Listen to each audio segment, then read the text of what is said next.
Well, hello and welcome to Travels with Geordie. My name is Peter and I live on this classic wooden motor cruiser in Victoria, British Columbia, along with my pup Geordie, who is the namesake of the channel. All the while we're refitting the boat to enable it for some pretty serious international cruising when the time comes. This week, however, we are carrying on with the rewire of my friend's boat, MV Zephyrus, to get us ready to be able to go cruising tomorrow. Cheers!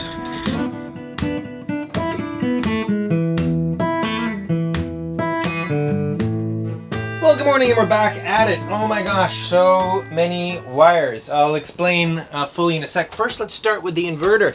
I got the inverter in last night and it's running nicely. This is an old hard interface, one of the early charge inverters, but it still works great. Of course, it's not pure sine wave, but that's just fine. Anyway, so it's got its input and output on the 110 and it's Super Duty battery cables going through. The reason I put it up here is because I don't really want it in the engine room for humidity and the possibility of hydrogen gas from the batteries. This is going to be a hanging locker in the not too distant future, so I only need the first 2 feet of this. That's sort of waste space up there, so it actually worked out pretty well. This is the cable to the remote, which I'll show you in a second. Again, old school, the remote is working. But it's pretty rudimentary, and that'll be mounted right there so it's seen from the other side. So let me explain what I'm doing down here. Okay, so we're getting going mostly on the heavy DC and the AC system. So ignore this for now. This was to get the water pump working overnight, very temporary. So basically, pretty straightforward. This is the AC, the DC main positive bus, DC main negative bus. What I do with the AC, these are the AC circuits coming up, and they run through 2 bus bars. So they drop the ground right away, the next drops a neutral right away, and then the 5 actual hot circuits go to a terminal strip and through to the actual breaker panel. That saves me running all these wires around to the breaker panel, so I don't actually use the bus that's on the breaker panel. And I find that much tidier. So that's working out really well. The DC will do something similar. All the DC circuits will come up here, through here, drop the ground right away, carry on through, and run to 2 more terminal strips, which I'm going to whatever. I know about the AC. If you look over here, basically you have the AC main breaker. The next one down is not marked, but that's the water heater, and then the rest are all the other circuits. Well, the water heater is only on shore power. The rest are off the inverter, or at least off the inverter when you're don't have shore power, or they come pass through the inverter when you do have shore power. So this circuit is different in that it can only be used when you have shore power, because you don't run your hot water heater off your inverter. So basically, the main double breaker coming in, got to be careful because this is still live, feeds back through to that panel, but it also just feeds this one main breaker through this cross wire here. And so that the hot water heater is only on when we have shore power. The rest, this common bus bar here that connects them all, I basically cut the end one off. I'm not sure you can see, but so that these 5 breakers are isolated and fed separately back from the inverter. So the inverter, when you're on shore power, sends power to those 5 main breakers through the pass-through in the inverter.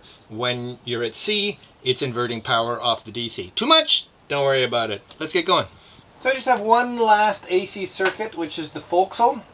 And I'm going to run it on the last end of this terminal strip here. So don't need the label anymore.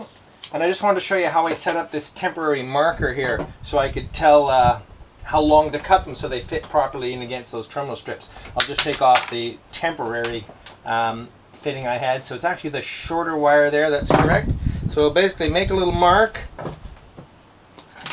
right there, which is where I'm going to cut back the insulation. And then cut the green at this line and the white, if I can get it straightish, at that line. And that means everything lines up nicely to go on the 3 strips. Perfect. All the AC circuits are done.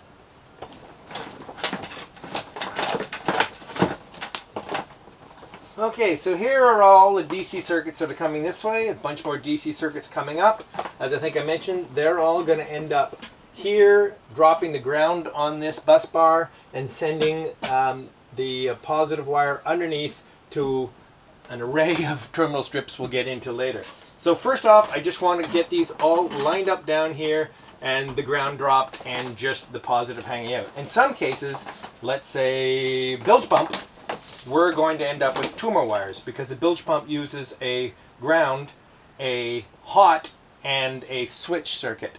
So what I'm up to now is making little pigtails for all the switches. I think I probably mentioned before I'm using these old style push-pull switches, which actually I really like, as well as a couple of new push buttons for windshield washer and horn. Anyway, so they need just short pigtails with terminals both ends so that they are up inside the console and then down onto a terminal strip where everything is in one place, so I don't have to wonder about wires or hanging, whatever.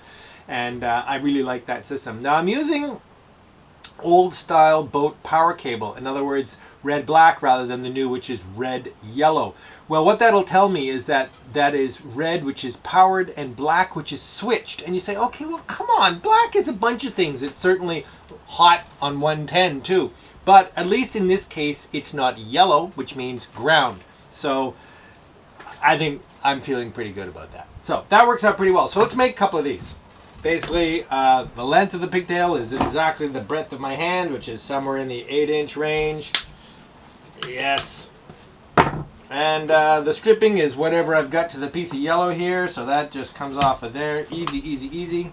Okay, Pete, are you working on some wires over there? I'm working on some wires here, Brian. Well, looks like you've got it going on. Look at all those bits. What do you got? What do you need there, well, Brian? I'm wondering if you could use a GFCI outlet in exchange for a regular outlet. Absolutely, Brian. Really? Would you mind if it was black? I don't care. Yes, I'll take a black Way one. in the far corner there, Brian. There's one sitting in a yellow box. All right. Can you use that? No. I mean, I can, but you just traded me 99 cents worth of crap for $21 worth of GFCI. You keep your GFCI. Keep the 99 cent crappy Canadian Tire plug. That'll match the other outlets in the, yeah, okay. Yeah. Hey, Thanks, I just buddy. want to say something to people online for a second here. Hi, folks. This is Brian. You've met Brian before. These are cool. These Decora. Are these called Decora? Yes, I believe so, yes. Anyway, these are butt stupid to put on a boat because they're elegant, but because they're black, you can't see them in mixed light. On top of that, because they don't have the little dimples, like, you know, real plugs? Real plugs. Can we see They that slide in. No. Yeah, I don't have it's them all easy, flat. but- The Exactly. plug doesn't slide in. You can't. You have to really line it up perfectly Don't use these on a boat. if you can avoid it. Yeah, sorry. I As I agree. handed to you to use No, on I your agree. boat. I agree, but that'll get me out of the woods. The little problem you're Yeah, in. we'll try that. All right. Good luck with it, Thanks mate. so much. No worries. Okay. Anytime. All right. Cheers. Okay. You know, I've often thought about the logic of production line work. I suppose in real production line work, I would have cut all 9 pieces of wire first and had a stack of wire. And then I would have stripped each of them and had a pile of stripped wire. And then I would have stripped each one. It's interesting though, whereas I much prefer, I guess, what you'd call piecework. I don't get it. I like to go through the various steps to make a thing, put it aside, and make another one. Even though it may not be the most efficient way about it, it just somehow feels like I'm doing it in a more, I don't know. It's important to me, and I often wonder about people who design production lines in industry see that and see the value of actually being able to make a thing, put it aside, make a thing, put it aside. I suppose if you're making aircraft, you can't really do it that way. Okay, and while I'm sitting here, I want to point out something else to you. You'll recognize this as the side marker light, and these have been re-chromed some time ago, reasonable shape. But the actual part that holds the bulb, let's take the other one out of the green one, holds a little bulb holder, and there's a little, basically a bronze ring that you can adjust the tension of by pinching it, and this is what was in it.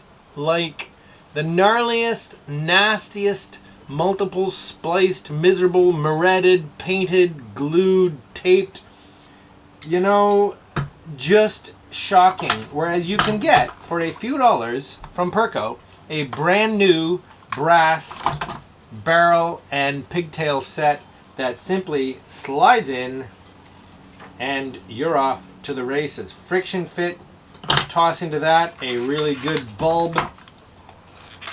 And when I mean good, I mean bright. And I'm sticking with incandescent in this case. Why can't I get this to open? There you go. But a nice, big, bright incandescent. And that'll do the trick. This is an index bulb, so I got to make sure I'm on the right side. There we go. Now that is gonna make this glow. Very nice. Very nice. Okay. Don't deal with this stuff. Okay, so we've been here before. I've installed all these switches before, haven't I? Yes, but it was really just a mock-up. Okay, so these switches, these 9 switches plus 3 lights, are going to be windshield wipers, windshield washer, horn, nav lights, anchor light, spotlight, bilge pump, and the corresponding indicator lights for them. And the switches, well, they fit in these holes very well, if I can find it. There we go, because that's where they came out of. And then they have a nut and knob. Everything's fine. The only thing is, wash and horn are push buttons. You saw me put these new push buttons in, which is fine, except the shank is way bigger than the hole. So that means drilling out these 2 holes to fit that size switch. And like drilling the hole for the hole to stop, I feel a bit awkward about it. So it's like it's bronze. It's cast bronze. What am I gonna do? Gotta do it. Now, I'm not advocating WD-40 as cutting oil. It's just all I have. Beauty. All right, let's clean that up. There we go. Took a little fiddling to get them all at the same plane, but pretty good. All right, I like it. I like it. Pretty good match. Now, ooh, the really ugly, what have I got? I've got some very nasty, cheap LED green marker lights for this. We've been looking for something a little more elegant and haven't found anything yet. So, yeah, they'll have to do for now. Not getting excited about it. Well, there's been a few design changes. Not too much, but refinement. Anyway, so I have all these circuits in on the DC panel coming back over. Here's the big feed wire for that comes over, feeds this breaker set, comes back, and they'll come up and feed the various circuits in these 2 bus bars. And in some cases, they'll be joined together with bus bar jumpers. Terminal strip jumpers. I can show you how that works. So the first circuit is in, which is nav lights. Well, here's a little update on where we are with this. It's starting to get pretty full, starting to get messy too, so I'm going to have to figure out, I mean, by the time, I know I want to get, this will all be bundled up to wire ties, but I still don't know quite what I'm doing for strain relief for the main loads here. Wanted something relatively elegant, but we'll see about that. So, yeah, pretty much done with the switched loads, a few more of those. And now one of the big jobs is going to be this block here, which is this the ignition switch source. So basically this becomes hot when the switch is on, which of course is all the instrumentation, as well as lighting for the instrumentation, which will include the instrumentation for the fuel gauges and stuff like that. So there's still lots to do, but it's not going to get that much fuller. Lots left to do before we can go cruising though. I mean, I still have the windlass got to deal with, more battery stuff, the main fuses, oh, and about a dozen other things. But anyway, it's going to be good. And back to production line work. I'm setting up the pigtails for the gauges. Yes, not everyone's favorite gauges, but they're very good quality gauges for what that's worth. Anyway, okay, so they both need positive, negative, and some need a signal in the case of water. In the case of volts, they just need a positive and negative. They'll get that signal off of that. They also have LED lights, which I'm actually going to wire permanently on with the ignition, so they don't go on the nav lights or whatever. That way I don't have to even consider that. They can just be turned on because those lights should literally last forever. So we're just making up the last of a couple of pigtails. This one's a little different because it's the vacuum gauge that's going to be used in the fuel system. I don't know if I described, but I like to put a vacuum gauge between the fuel filter and the fuel pump. That way, if the fuel pump is working hard, in other words, the filter is clogged, the vacuum will rise, and that'll give me a pretty good indication at the helm that the filter is on its way to getting clogged before the engine stops. You can actually get ones that are hard fitted to the top of a rake or filter. They replaced the T-bar on the top. But I think a remote one is much more valuable. Anyway, so that's the only mechanical gauge I have. The rest are all electronic.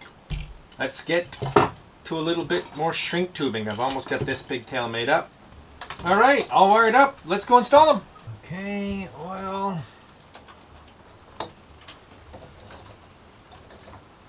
Vacuum down here. What do we got here? Transmission oil, that goes here. Water temperature goes here. Volts down here. Okay, back at it. Oh my gosh. We're slipping our lines tomorrow morning at 6 o'clock, and there's still so much to do. One of the things is install this. This is the pressure sender for the transmission, which is a high pressure gauge that we have already in the dash. And for some reason I thought I'd ordered a mechanical gauge. It would have had a tube, but an electric gauge came, so we had to order. You understand where I'm going. So let me open this, then open the floor, and then the big sin. Okay, so here's the shameful part. Depth sounders. All boats must have a depth sounder.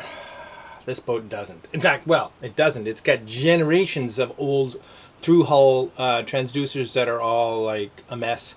All need to be removed at some point. And it had one nasty through the bottom cheapo in-dash round depth sounder, which we've been using, and it's been sort of effective, the kind that sits in an oil bath screwed to the bottom of the hull. Ideally suited for fiberglass boats, uncored fiberglass boats, so it's a relatively uniform medium that the sonar has to go through before it gets to the water. Well, it did work. I mean, I caulked the base properly and filled it with oil, and it worked okay until it didn't anymore, and it just failed, and it's just not working. So in a panic to get a depth sounder going, because you can't go cruising without one, definitely not around here, I bought another one of these cheapy, here's the transducer, in-dash, technically combination transom mount, which is the way it's set up now with a little bracket on it, or through the hull, and apparently you're supposed to epoxy the transducer to the flat bottom of your fiberglass boat where it's nice and dry and clean and you can get epoxy to stick. Well, the bottom of this boat is neither dry or clean. So, yeah.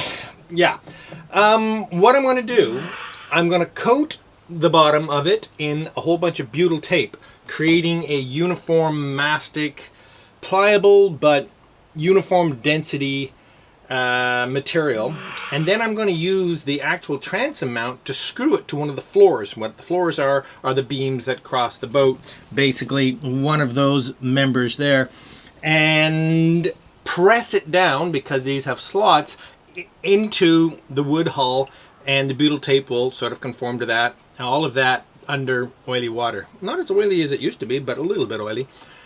And then I'm going to fire it up and see if it shows me the 5 feet of water that's supposed to be right here.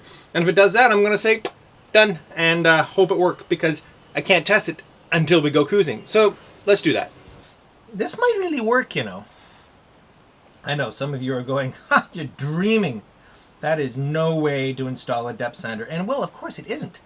But I have a few hours before we leave, and I can't manage a haul out in that time to put in a proper through-hull transducer. But you can bet at the next haul out, we'll put a really nice new transducer in this boat. Okay, I'm going to say that is as close to uniform little landing pad as I can create. A couple screws, some pressure. Oh, where am I? That's no good. I need longer arms and shorter legs. Ah! Or more flexible ones. Okay, well, that's as well installed as I imagined I'd be able to. Okay, so that didn't work. I imagine the butyl tape, it was too soft or something. I don't know why it didn't work, but the screen just went blank. I went through the entire diagnostics and installation instructions and everything, and it should have worked fine. So I removed the sounder, and I zip tied it so it would sit flat, and I leaned it out over the side and I put it in the ocean, and it instantly worked perfectly, down to 1/1000th of an inch of depth accuracy. So I'm going to revert to the oil bath technique. which apparently it's approved for. So I got to build an oil bath. So what I did, thankfully I have a hardware store 5 minutes from here. It saved my butt more than a few times. So I'm going to use a toilet flange, everybody's favorite, and a end cap, and I'm going to create a well that will sit against the bottom of the boat that is large enough for this puppy to sit in, just like that. I may even get creative and screw it to the side so it stays flat and maybe a little bit horizontal, because of course the bottom of the boat is slightly tipped, but not that much right here. So I have to trim this a little bit to fit between the frames and the floors, but not too bad. Load this up with butyl tape, screw it to the floor, bail out the water, fill it with mineral oil. The clerk didn't even look sideways when I bought 2 big bottles of mineral oil, and see if it works. Alright then, so it's screwed down reasonably tight, and I've bailed out the well so it's dry in there, and I'm going to leave that for half an hour or so while I do some other stuff, and if it's still dry after that, we can proceed. Alright then, I have no idea why I bought 2 bottles of oil. That was all I needed to submerge it. I just didn't want to go back. Okay, let's come up here and see what it says. That's what we're looking at. We'd love to see a depth reading on there. And we're not. Nope. Okay, that's disappointing. It's not so much that it's disappointing, but it's actually a bit tragic, because I'm running out of options to be able to have a depth sounder that works for this trip. I was doing something else, and suddenly this woke up. 7.6 feet, which is almost, well, it's pretty much exactly what the depth is here. Maybe it just took a little while for the wood to soak up the mineral oil and become more homogeneous, a more uniform density, but that is amazing. A depth sounder. Fan-frickin-tastic. Now I just have to figure a way to seal it all up. Okay, so this thing is kind of fun. This is a hydraulic crimper for large lug terminals.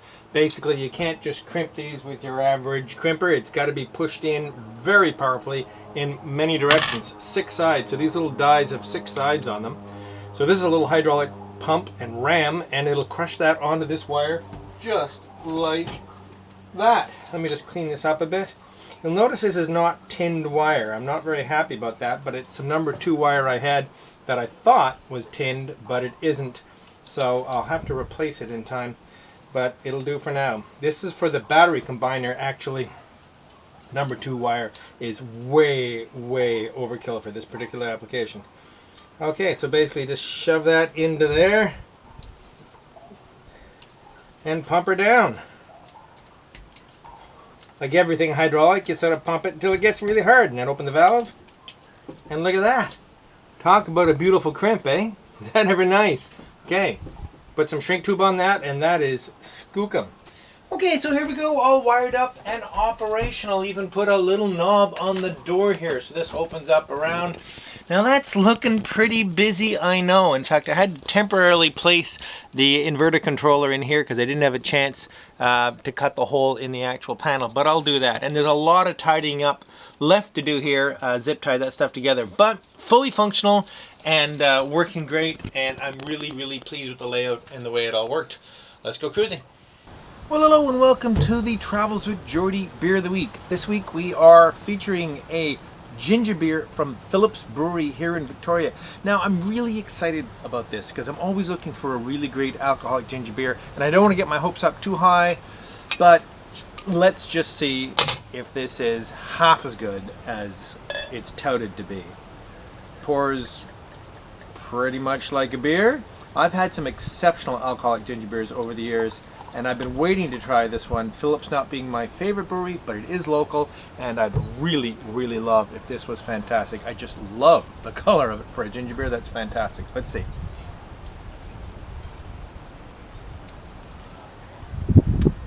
Well, that's neat. It's a beer, which of course it is. It's gingery. It's not sweet, which is nice. It's sharp. It's actually great. It takes a little getting used to. Definitely different. Anyway, gives me a chance. With no new patrons this week, I'd like to thank all my existing patrons. Thanks so much for sticking with me, and I really hope you're enjoying the show. Stick around. We'll see you next week. my God. Is it great? I don't even know.